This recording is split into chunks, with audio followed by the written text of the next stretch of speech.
네, 매크로인사이트 시작합니다. 오늘은요, 장재철 피나클 경제연구소 대표와 함께합니다. 대표님 어서 오세요. 반갑습니다. 네, 안녕하세요. 네, 지난 주말 사이 여러 가지 이슈가 있었습니다. 하나씩 좀 체크를 해봐야 될 것 같은데요. 일단 미국과 러시아의 정상회담이 있었습니다. 당장이라도 저 휴전에 합의할 것처럼 굴었는데 결국에는 큰 성과 없이 끝났다라는 게 시장의 평가인 것 같습니다. 미국과 러시아의 정상회담 대표님은 어떻게 보셨습니까? 예, 지금 말씀하신 대로 시장과 뭐 전반적인 정치권에서도 외교권에서도 이 기대는 휴전 협상이 이제 완료가 되고 그 다음에 이제 논의를 할 거로 이제 예상을 했었는데 뭐 아무런 성과 없이 네. 바로 평화회담 얘기가 나왔잖아요. 예, 그러니까 사실 평화회담에 대한 주장은 푸틴 대통령이 했던 거예요. 그래서 이번 회담에서 어떻게 보면 트럼프 대통령은 굉장히 성공적이고 뭐 진전이 있는 회담이라고 했지만은 결과론적으로 보면 그쵸. 푸틴 대통령의 어떤 그 전략에 이제 동승하게 되는 그런 결과를 가져왔고요.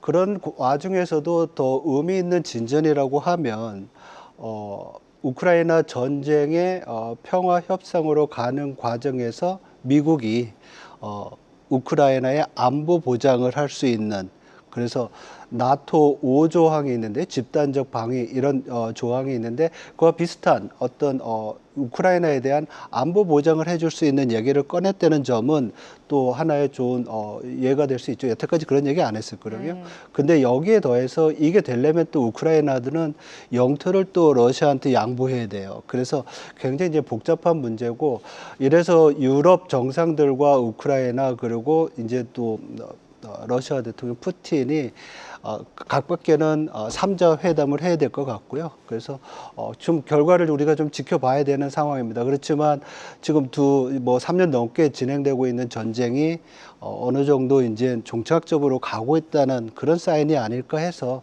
시장에는 좀 긍정적인 기대를 하게 하는 그런 대목이라고 볼 수 있습니다.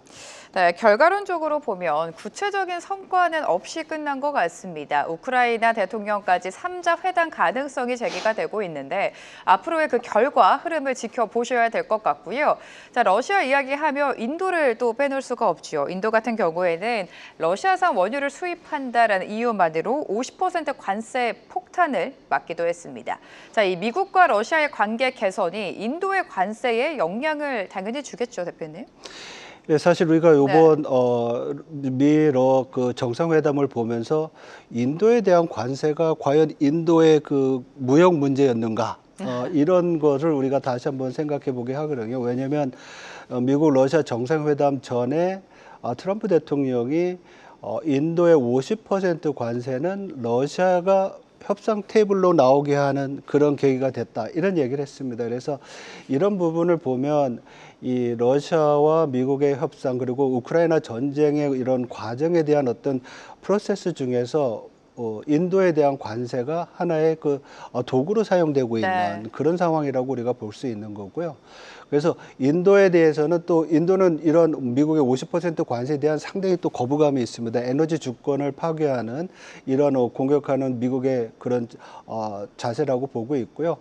궁극적으로는 인도나 아니면 중국 모두 추가적인 관세 이런 부분들은 어떻게 보면 러시아와 미국의 그 그 정상회담의 관계 그리고 우크라이나 전쟁 평화 협상 이런 거와 다 관계가 있는 상호 관계가 있는 그런 상황이라고 볼 수가 있을 것 같습니다.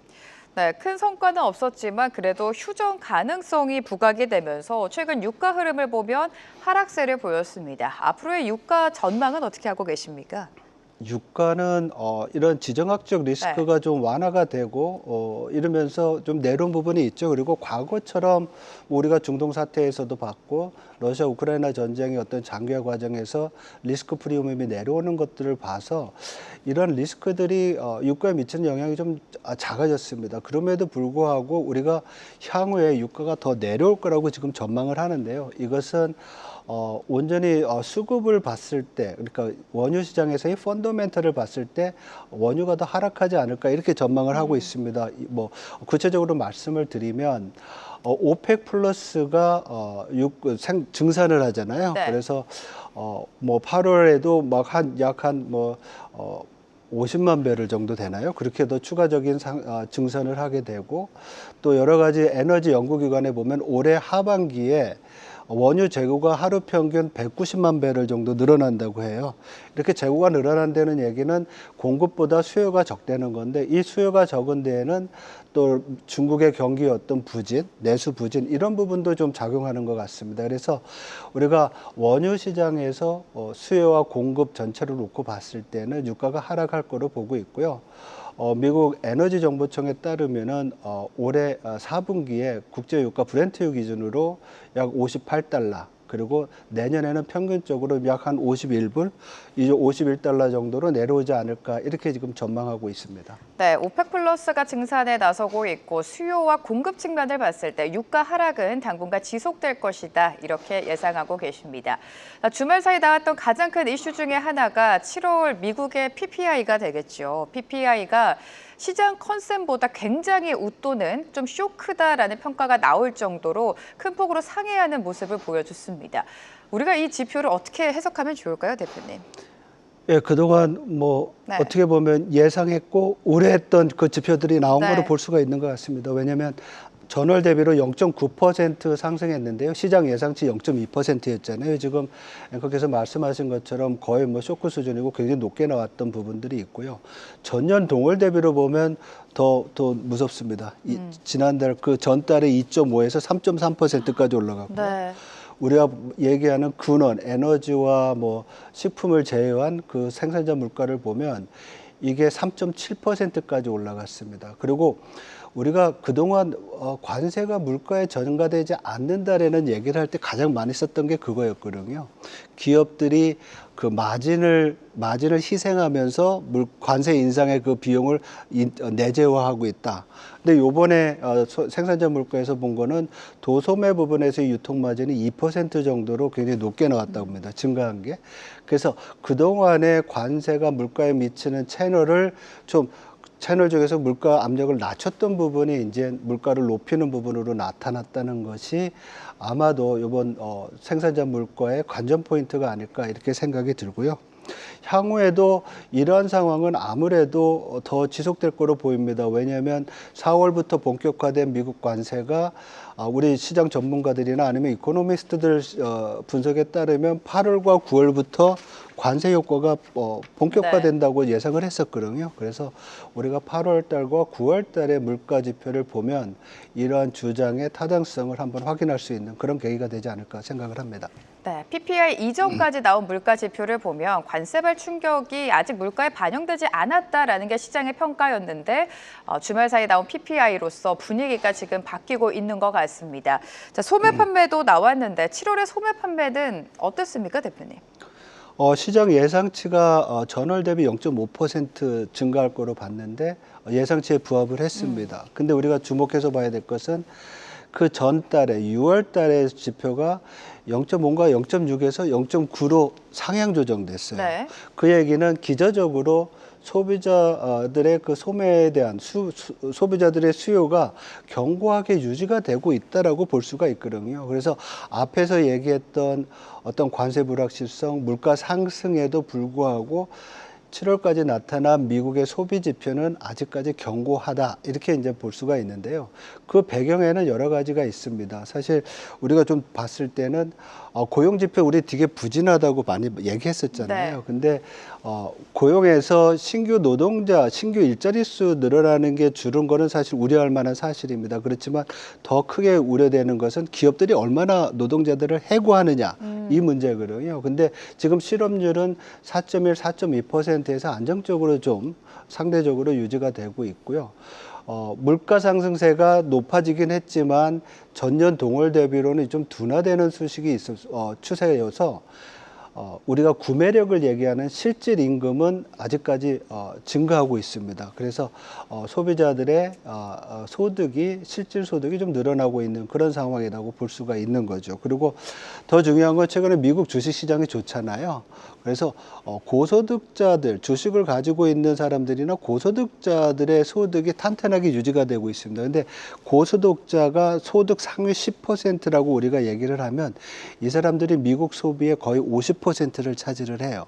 그래서 이러한 부분들이 소비를 좀 탄탄하게 유지시켜주는 그런 요인이라고 볼 수 네. 있는데 여기도 불안 요인은 있죠. 앞에서 말씀드린 대로 7월보다 8월 달에 물가 상승률이 더 높아진다든지 그리고 지금 뭐 미국의 재정 적자에 대한 우려가 있고 이것이 미국의 금리를 시장 금리나 국채 금리 내려오는 거를 막고 있는데 이런 부분들이 좀 나쁘게 전개되지 않는다고 하면 이런 우려 상황이거든요. 이런 게 좀 안정적으로 관리된다고 하면 소비는 좀 유지가 될 수 있겠지만 지금 예상으로는 뭐 고용도 좀 더 나빠질 것 같고 네. 뭐 물가도 좀 더 높아질 것 같고 그래서 좀 우려되기는 합니다. 네, 지금 우려되는 요인이 굉장히 많습니다. 물가도 불안하고 고용도 마찬가지고요. 이렇게 된다면 스태그플레이션 불안감도 커지게 되겠죠. 현 시점에서 미국 경제 상황은 어떻다고 판단하십니까? 예, 그래서 지금 이제 스태그플레이션에 대한 우려라고 말씀을 하셨는데요. 네. 사실 우리가 스태그플레이션 하면 지난번에도 말씀을 드렸는데 성장률이 0% 아니면 마이너스로 내려가야 되고요. 그리고 물가 상승률도 5% 이상 굉장히 높아야 되고 또한 실업률도 빠르게 상승해야 되거든요. 근데 미국 경제 지금 보면 올해 전망치를 보면 그렇지가 않아요. 그렇지만 전반적인 추세를 보면 성장률은 1에서 2% 정도, 그리고 물가 상승률은 3에서 4% 정도, 그리고 실업률은 4에서 5% 정도. 요걸 우리가 네. 요즘 새로 나온 용어가 스태그플레이션 라이트라고 좀 완화된 스태그플레이션이라고 얘기를 하더라고요. 그래서 지금 미국 경제 상황을 보면 딱 그 상황에 들어가는 거죠. 그래서 인플레이션율 지금 말씀드렸듯이 3%대, 그리고 성장률 1%, 그리고 실업률 4.2, 올해 연말에 4.5%까지 올라가고 이런 상황이라서 미국 경제는 서서히 둔화되고 있고 경기 침체로까지는 마이너스 성장까지는 가지는 않지만 경기 둔화가 좀 두드러지는 그런 상황이 되지 않을까 이렇게 지금 보고 있는 상황입니다. 네, 사실 지난주까지만 하더라도 9월 FOMC에서 금리 인하 가능성은요 90%가 넘었습니다. 금리 인하를 넘어서서 빚컷 시나리오까지 나왔었는데 PPI 물가 충격으로 인해서 금리 인하보다는 돈결해야 되는 거 아니냐 이런 목소리가 바로 또 커지고 있는 상황입니다. 연준 간에서도 의견이 계속해서 엇갈릴 것 같은데 빚컷의 가능성은 이제 어느 정도 사라진 것 같아요, 대표님. 그렇죠. 네. 예, 예. 왜냐하면 사실 우리 시장이 뉴스에 대해서 굉장히 빨리 반응을 하고 있고요. 시장이 반응을 하면 이제 그게 시장 가격에 전가가 되는데 미국 같은 경우에는 이 변동성이 더 큰 이유가 좋은 데이터들이 굉장히 빈도수가 많이 나와요. 뭐 주 단위로 나오고 또 그다음에 월 단위로 나오고 이러한 네. 것들이 스케줄이 쭉 있는데 그 지표들이 한 번은 좋고 한 번 나쁘게 나오면 이렇게 이제 변동성을 가져오는 거죠. 그래서 제가 볼 때는 이런 여러 가지 문제들을 우리가 감안을 했을 때 그 7월달 PPI가 상당히 높게 나왔던 것은 어떻게 보면 연준이 계속 얘기했던 인플레이션, 관세로 인한 인플레이션 불안을 우리가 좀 생각을 해야 되고 그 인플레이션이 일시적이라는 걸 확인해야 된다는 점을 한번 우리가 좀 각인할 수 있는 그런 계기가 된 거고요. 미 재무부 장관이 50bp 빅컷에 대한 얘기를 한 것은 적어도 지금 시장 내에서 미국의 중립금리 수준이 현재 정책금리가 상단이 4.5%인데 중립금리가 3% 내외로 생각을 하고 있거든요. 그러니까 지금보다 150bp, 1.5%포인트를 더 내려가야 되는데 왜 안 하고 있느냐. 그래서 빨리 하라는 얘기죠. 그래서 이런 부분이 행정부와 연준의 갈등을 야기한 부분인데 연준 내에서도 빅컷에 대한 이런 견해는 있었습니다. 그렇지만 대다수가 데이터 디펜던트한 실업과 노동시장 데이터를 확인을 하고 물가가 안정되는 그것을 보고서 점진적으로 금리 인하를 하는 것이 바람직하다는 것이 컨센서스입니다. 연준 내에서. 그래서 50bp보다는 9월 달에 금리 인하를 한다고 하면 25bp, 0.25%포인트가 맞지 않을까 이렇게 지금 시장은 예상을 하는 거죠. 네, 이렇게 될수록 이번 주에 예정되어 있는 잭슨홀 미팅에서 파월 의장은 어떤 발언을 할지 시장이 주목을 하고 있는데요. 파월 의장 같은 경우에는 워낙에 경제 지표를 좀 중요시하는 사람으로서 이번 PPI 발표가 파월 의장 결정에 큰 영향을 줄 것으로 보입니다. 어떤 발언이 나올 것이라고 예상하십니까? 파월 의장 굉장히 신중한 접근을 그쵸. 해왔잖아요, 여태까지. 그래서 이번 잭슨홀 미팅에서도 뭐 지금 잭슨홀 미팅의 그 주제가 노동시장의 전환 해가지고 인구구조, 생산성 그리고 거시경제 정책이라는 주제로 21일부터 24일까지 이제 3일 동안 현재 시간으로 진행이 되는데요. 파월 의장은 이러한 컨퍼런스 미팅 주제, 논의 주제와 상관없이 코멘트를 할 것이다라는 얘기를 했어요. 그래서 그 얘기는 아마도 여태까지 했던 것처럼 데이터 디펜던트하고 인플레이션에 대한 우려를 계속 가지면서 금리 인하는 하되 서두르지 않겠다. 그래서 어떻게 보면 매파적 중립적인 이런 어떤 코멘트를 하지 않을까. 그래서 예전과 같은 코멘트를 지금 예상을 하고 있습니다. 네, 워낙에 신중한 파월 의장이죠. 만약에 파월 의장이 잭슨홀 미팅에서 중립적인 입장을 고수를 한다면 그동안 미증시 흐름을 봤을 때 금리 인하 기대감 속에 최근에 좀 랠리를 이어오지 않았습니까? 이렇게 된다면 미국 시장 흐름은 어떻게 예상하십니까?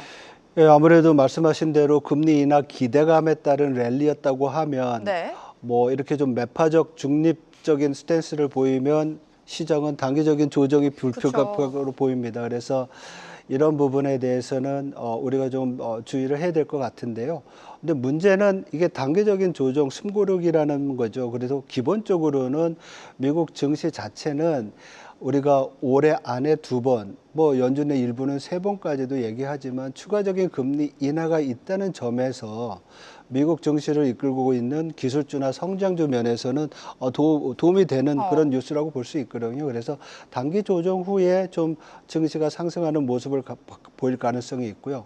채권 시장에서는 금리 인하 기대감이 없어지면 채권 팔겠죠. 그러면 금리가 다시 올라갈 수가 있습니다. 그래서 채권 시장에서는 금리 인상 그리고 호키시한 매파적인 연준과 채권 시장에서의 금리 인하는 달러 강세로 나타날 수 있는 그런 상황이 될 수도 있죠. 네. 네, 금리 인하 기대감이 낮아진다면 미증시 역시 단기적인 조정을 불가피할 것으로 보입니다. 자, 관세로 돌아가서요. 7월 관세 수입이 290억 달러로 최대치를 기록을 했다고 합니다. 감세 정책이 경기 개선 효과를 불러일으켰다라는 평가도 많은 상황인데요. 특히나 이 트럼프 행정부의 BBBA 시행 이후 기업들의 실적 전망치도 지금 상향 조정되고 있다고 합니다. 대표님은 어떻게 해석하셨습니까? 예, 지금 말씀하신 대로 미국 증시나 아니면 미국 경제를 이끌어가는 2가지 이슈가 있다고 하면 관세고, 그 다음에 2번째가 OBBA라는 감세 정책이 그래서 관세는 어떻게 보면 역풍이고요. 기업 입장에서 보면 비용이 증가하는 거니까. 그리고 감세 정책은 어떻게 보면 순풍, 바람이 뒤에서 이제 부니까 기업들한테 굉장히 도움이 되는 거죠. 근데 지금 말씀하신 대로 2분기 실적과 3분기 실적에 대한 예상치를 보면 지금 굉장히 좋게 나오는 것 같아요. 그 JP 모건 같은 경우 2분기 실적 발표한 80개 기업들이 80%가 예상치를 상회했다고 그러고, 또한 2분기 실적이 뭐 예상 대비 6% 놀랐다. 그리고 3분기 실적이 지금 나오고 있는데, 이때 보통 그 기업에 대한 그 수익이 좀 떨어지는데 이게 상향 조정되고 있다. 그래서 기업 수익 전망이 지금 개선되고 있다는 점은 관세라는 역풍보다는 감세 정책, 특히 죄송합니다. 대규모 감세, 소득세 감세도 있었고, 또한 기업에 대한 연구 개발 투자에 대한 1년 내 100% 감세, 또한 또 뭐가 있었죠? 또 다른 그런 여러 가지 100% 감가상각, 어떤 설비 투자를 하면 그 비용을 1년 내에 다 해준다는 거예요. 이런 감세 정책들이 사실은 기업들한테는 상당히 긍정적인 그런 영향을 가져오는 그런 상황이라고 볼 수가 있습니다. 네, 감세 정책은 아무래도 기업들에게는 긍정적인 효과를 가지고 온다라고 말씀을 해주셨습니다. 여러 가지 이슈를 우리가 고려를 해봤을 때 미국 증시는 하방보다는 그래도 상방 요인이 더 많다라고 판단하십니까? 예, 지금 뭐 설명드린 대로 네.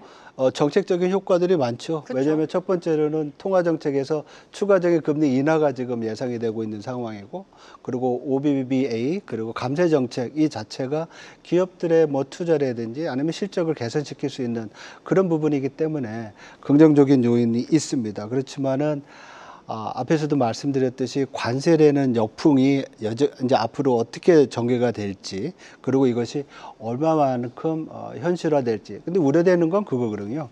관세로 인한 기업의 비용이 증가했을 때 이거를 물가에 전가시키려면 경기가 좋아야 되거든요. 근데 경기가 상대적으로 빨리 나빠지면 이걸 또 전가시키지 못할 수가 있어요. 그러면 기업이 실적이 나빠질 수가 있겠죠. 그래서 이러한 또 하방 리스크도 있는 것도 사실입니다. 네, 미증시도 호조를 보이고 있지만 그만큼 상승세를 보인 게 바로 가상자산입니다. 비트코인을 비롯해서 지금 암호화폐의 급등세가 두드러지고 있는데 상승의 배경, 그 요인을 어디서 찾고 계십니까? 구조적으로 이제 변하는 것 같아요. 그래서 이 가상자산이 이제 실제적으로 기관 투자자들이 투자할 수 있는 실질적인 자산의 대목으로 들어왔고요. 그리고 기업과 같은 데서 가상자산을 뭐 인플레이션 해지나 아니면 보유 자산으로서의 그 동기가 많이 늘어난 것 같아요. 그래서 올해로 놓고 보면 기업들이 가상자산들을 약 한 473억 달러를 매입을 했다고 그래요. 네. 근데 이게 ETF 약 한 310억 달러보다 많은 거예요. 그러니까 기업도 매입을 하고 기관 투자자들도 가상자산에 대한 투자를 하고, 그러니까 시장에 조성자들이 이제 많이 생기는 거죠. 많이 사는 사람들이 생기는 거고, 더 큰 거는 이제 우호적인 어떤 환경, 그게 이제 규제 있잖아요. 지니어스 액이라는 게 있었잖아요. 그렇죠. 스테이블 코인 법안이라든지 이러한 것들이 제도적으로 가상자산에 대한 투자를 늘리게 된 그런 계기가 됐다고 볼 수가 있는 거죠. 네, 가상자산은 계속해서 상승세를 보이고 있는 가운데 최근 금값도 좀 강세 흐름을 가져가고 있습니다. 금값 상승 배경에 스테이블 코인 영향이 있다라는 분석도 있는데 대표님께서는 동의하십니까? 동의합니다. 네. 왜냐하면 우리가 스테이블 코인이 보통 알고 있기에는 달러 기반 스테이블 코인이 있다고 하지만 또 금 기반 스테이블 코인이 있거든요. 그래서 금값이 온수당 3,500억 달러, 3,500달러를 넘어가면서 금 기반 스테이블 코인이 많이 늘어났는데, 그 금을 기반하니까 스테이블 코인을 발행하면 금을 네. 보유해야 되죠. 그러니까 수요가 올라가니까 금값이 올라가는 거고, 달러 기반 스테이블 코인도 마찬가지입니다. 왜냐하면 달러를 국채를 또 적어야 되잖아요. 보유해야 되잖아요. 국채 보유하면은 국채 가격이 이제 올라가고 금리가 네. 내려오니까, 금리가 내려오면 금이 상대적으로 더 좋은 자산이 될 수가 있겠죠. 그래서 이런 부분들이 그 금값과 스테이블 코인의 관계에서 금값이 올라갈 수 있는 부분이고요. 앞으로 좀 경기 나빠진다고 그랬잖아요. 그러면은 안전자산으로서 금값이 좀 더 선호될 수 있는. 네. 그래서 여러 가지 요인으로 지금 일부에서는 금값이 좀 더 올라갈 수 있지 않을까라는 전망도 하고 있습니다. 네, 금값 상승은 당분간 지속될 수도 있다라는 전망이 지금 우세한 상황인 것 같습니다. 주말 사이 다양한 매크로 이슈들 나왔는데 하나씩 분석해 봤습니다. 장재철 피나클 경제연구소 대표와 함께했습니다. 감사합니다, 대표님. 고맙습니다. 계속해서 다양한 경제 이슈를 알고 싶다면 구독과 좋아요, 알림 설정 부탁드립니다. AI 캐스터 권미정이었습니다.